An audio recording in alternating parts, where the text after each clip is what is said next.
जमी हुई सब्जियां। निर्मला अपने पति सुखदेव के साथ एक छोटे से गांव में रहती थी। निर्मला के छोटे से परिवार में उसका बेटा सूरज और उसकी बहू रेखा भी थे, परंतु सूरज के शहर में जॉब करने के कारण निर्मला उन दोनों के साथ रह नहीं सकती थी। सुनिए जी, मैं सोच रही थी कितने दिन हो गए सूरज और रेखा से मिले हुए, न जाने कैसे है दोनों। हाँ निर्मला, मुझे भी उनकी बहुत याद आती है, पर क्या करें, नौकरी की मजबूरी है, रोज रोज तो आ नहीं सकते। हाँ, पर दिल तो करता है कि बस अभी चल पड़े और अपने बच्चों को देखा है।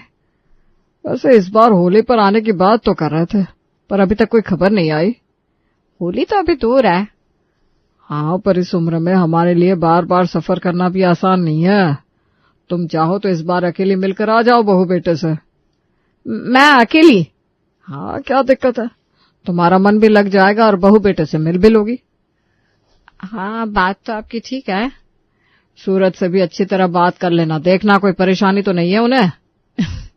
ठीक है, और मैं बहू के हाथ का बना खाना भी खा लूंगी, उन्हें बिना बताए ही जाऊंगी।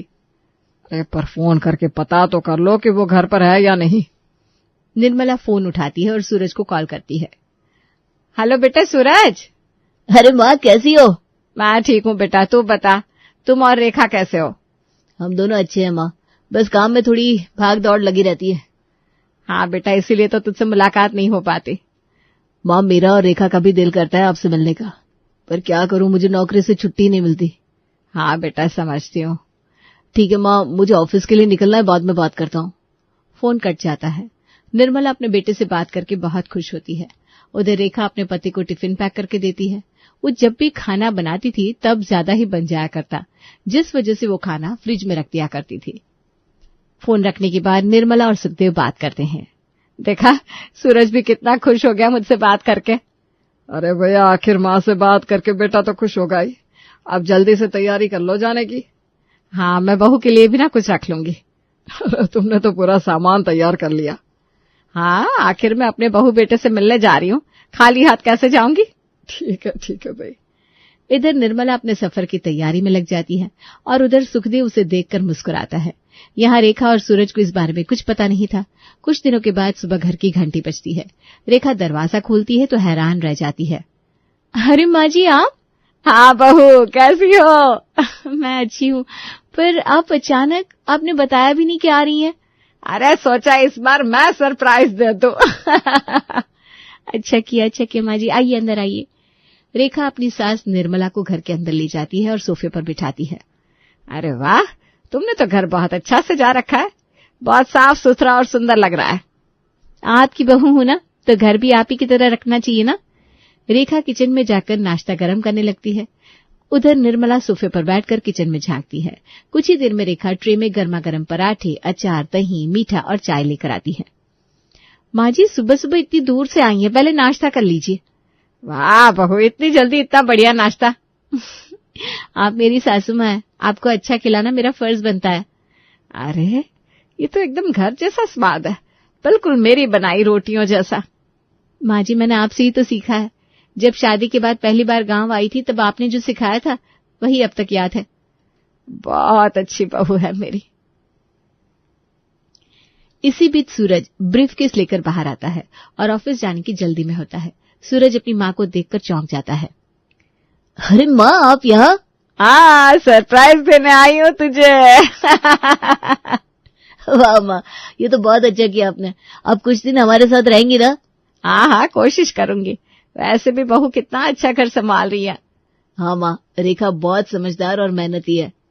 बेटा, तू सच में बहुत भाग्यशाली है जो तुझे ऐसी अच्छी बहू मिली। ठीक है माँ, पर अभी मुझे ऑफिस जाना होगा। हाँ बेटा, जा, मेहनत से काम करना और खाना टाइम पर खाना। जी माँ। रेखा सूरज का टिफिन पैक करके उसे पकड़ाती है। सूरज माँ के पैर छूता है, फिर रेखा की ओर देखकर मुस्कुराता है।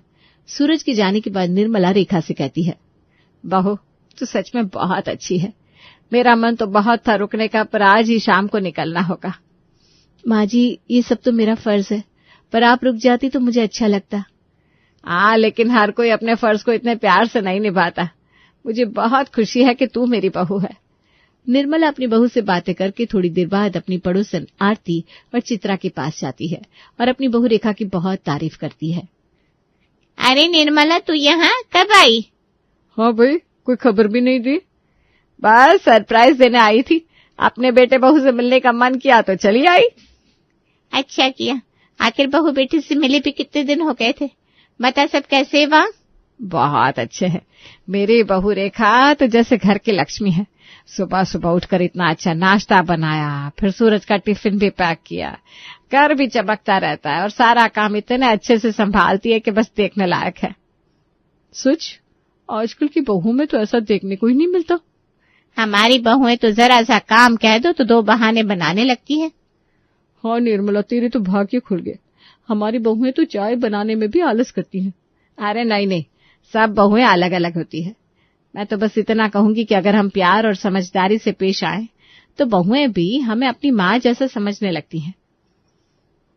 हम भी तो प्यार से ही पेश आते हैं, पर हमारी बहुएं तो सिर्फ आराम चाहती हैं। हाँ, और मोबाइल में ही घुसी रहती है। घर का काम तो बस हम ही करें। मेरी रेखा ऐसी नहीं है। वो तो घर का हर काम खुद करती है और मुझे भी आराम करने को कहती है। बहन, तूने तो सच में बहुत अच्छी बहू पाली। कहीं ऊपर वाले ने सारी अच्छाइयां तेरी बहू में ही डाल दी है क्या? हाँ, और हमारे हिस्से में सिर्फ आलसी बहुएं आई हैं। तीनों हंसने लगती है। निर्मला को अपनी बहू पर गर्व महसूस होता है। उधर आरती की बहू काजल अपनी सास और निर्मला की बात सुन लेती है। शाम होती है और निर्मला भी अपने गांव वापस लौट जाती है। अगले दिन काजल रेखा के पास जाती है। अरे वाह भाभी, सुबह सुबह इतनी मेहनत। लगता है फिर से किसी को इम्प्रेस करने का प्लान है। अरे नहीं, बस रोज का काम कर रही हूँ। तू बता, अचानक सुबह सुबह कैसे आना हुआ? वो क्या है ना, कल मैंने अपनी सासू माँ और तुम्हारी सासू माँ को बात करते हुए सुना। अच्छा, क्या कह रही थी?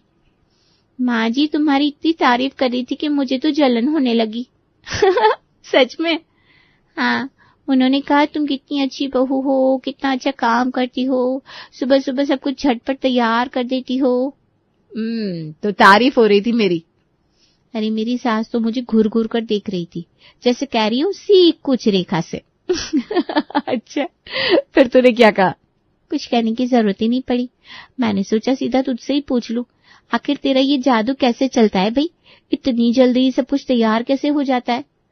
अच्छा, तो ये राज जानने आई है। हाँ भाई, बता भी दे। असल में कोई जादू नहीं है। मैं रोज जो भी खाना बनाती हूँ उसका थोड़ा बहुत बच जाता है। मैं उसे फेंकने के बजाय फ्रिज में रख देती हूँ। अच्छा, फिर क्या? जब अचानक से मेरी सासू माँ आ गई तो मैंने झटपट वही बचा हुआ खाना गर्म कर दिया। उन्हें पता नहीं लगा? नहीं तो, मैंने खाना इतने अच्छे से सजाया और परोसा था, उन्हें लगा कि मैंने सुबह सुबह सब कुछ ताजा बनाया है।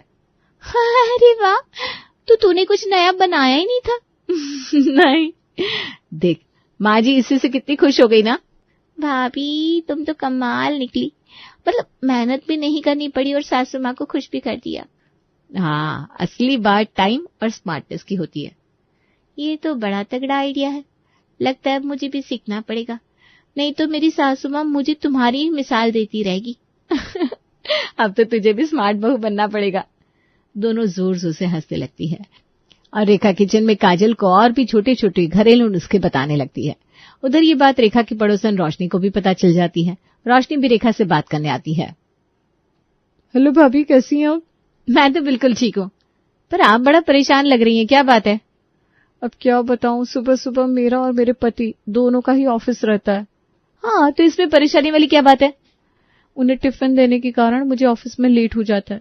सुना है आप झटपट खाना बना के देती हैं। बिल्कुल सही सुना है, पर खाना बनाती नहीं हूँ। जो भी मेरे पास थोड़ा थोड़ा बच जाता है ना, मैं उसे फ्रिज में रख के जमा कर देती हूँ ताकि अगले दिन उसे यूज कर सकूं। तो खाना बासी नहीं होता क्या? अरे जमी हुई सब्जियां तो गर्म करके फ्रेश हो ही जाती है। भाभी, आप तो ये फ्रोजन फूड बेच सकती हो। लोग खरीदेंगे क्या ऐसा खाना? क्यों नहीं भाभी, आज की भागा दौड़ी वाली जिंदगी में किसको आराम नहीं चाहिए? क्या मतलब, मैं समझी नहीं। भाभी, जो खाना आप गर्म करती हैं वो आप बेच भी सकती हैं और आपकी पहली ग्राहक तो मैं ही बन जाऊंगी। ये तो बड़ी खुशी और आश्चर्य की बात है। भाभी, ये बात आप अपने पति से भी शेयर करिएगा। रोशनी रेखा के फ्रोजन फूड खरीदने के बारे में बताती है और ये भी कहती है कि वो उसकी पहली कस्टमर बन जाएगी। शाम को सूरज के घर लौटते ही रेखा उसे सारी बात बताती है। क्या बात है, आज बड़ी खुश लग रही हो। तुम्हें पता है आज मेरी पहली कस्टमर आई थी। कस्टमर? क्या मतलब? मतलब ये कि रोशनी ने मुझसे बचा हुआ खाना खरीदा। उससे कहा कि उसे रोज खाना बनाने का टाइम नहीं मिलता, तो वो मुझसे फ्रोजन फूड खरीदेगी। अरे वाह, ये तो बहुत अच्छा हुआ। हाँ, और उसे ये भी कहा कि अगर मैं ये काम बढ़ाऊं तो बहुत लोग इससे जुड़ सकते हैं।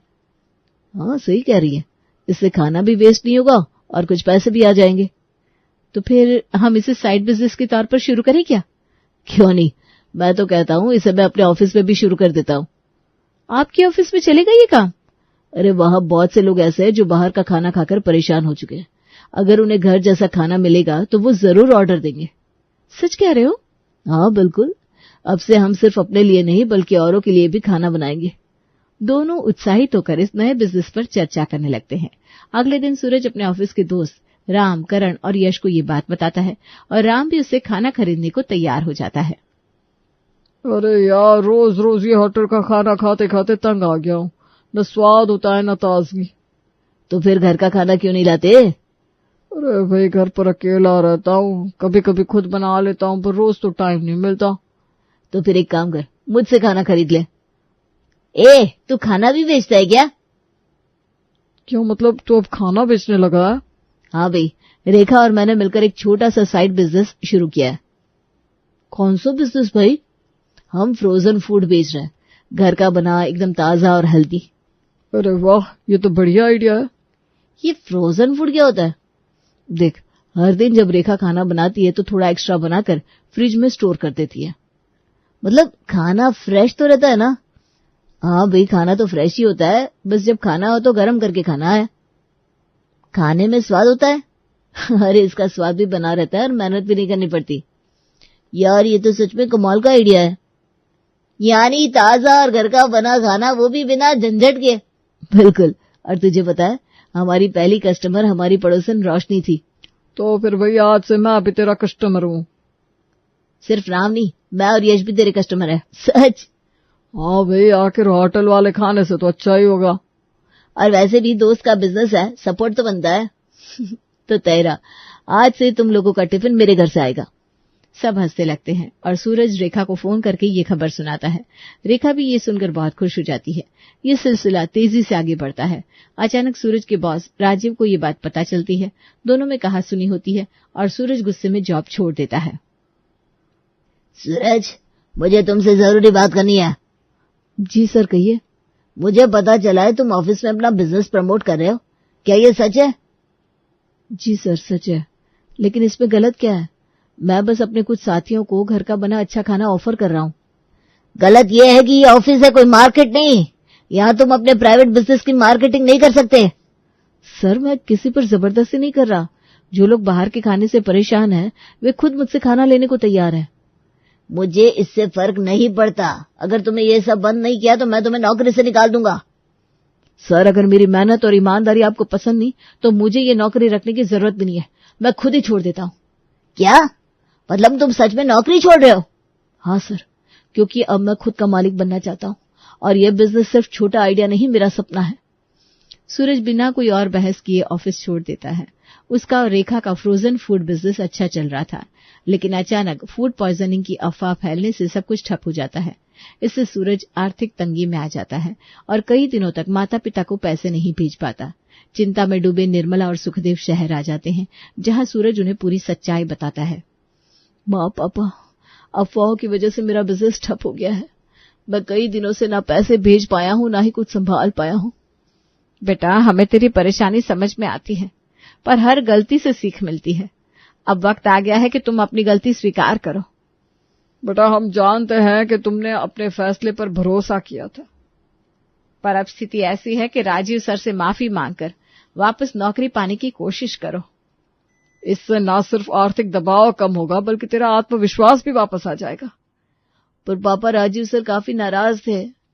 क्या सच में वो मेरी माफी स्वीकार कर लेंगे? बेटा, गलती हो जाती है। अगर तुम सच्चाई और ईमानदारी से अपनी गलती स्वीकार करोगे तो शायद राजीव सर तुम्हारी मेहनत और लगन को भी समझेंगे। देखो बेटा, हर इंसान से गलतियां होती है। सबसे जरूरी है कि हम उनसे सीख लें और आगे बढ़े। तुम राजीव सर से मिलो, अपनी बात साफ साफ रखो और उनसे ये कहो कि अब तुम तैयार हो सुधार करने के लिए। हाँ पापा माँ, मैं कोशिश करूंगा कि उनसे मिलकर अपनी गलती स्वीकार करूं और ये बताऊं कि मैं फिर से मेहनत करूंगा।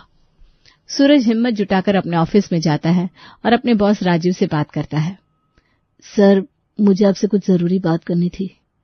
क्या हुआ, परेशान लग रहे हो? सर, मैंने अपने घमंड में आकर आपकी जॉब छोड़ दी, पर मुझे अपनी गलती का एहसास हो गया है। सूरज देखो, तुम एक बहुत नेक और ईमानदार इंसान हो, इसीलिए मैं तुम्हें माफ कर दूंगा। तो क्या आप मुझे नौकरी पर वापस रखेंगे? हाँ, पर मेरी एक शर्त है। कैसी शर्त सर?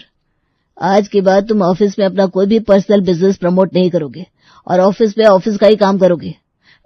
ठीक है सर, मुझे आपकी ये शर्त मंजूर है। राजीव सूरज को माफ करके उसे वापस ऑफिस में रख लेता है। सूरज और रेखा की परेशानी भी खत्म हो जाती है।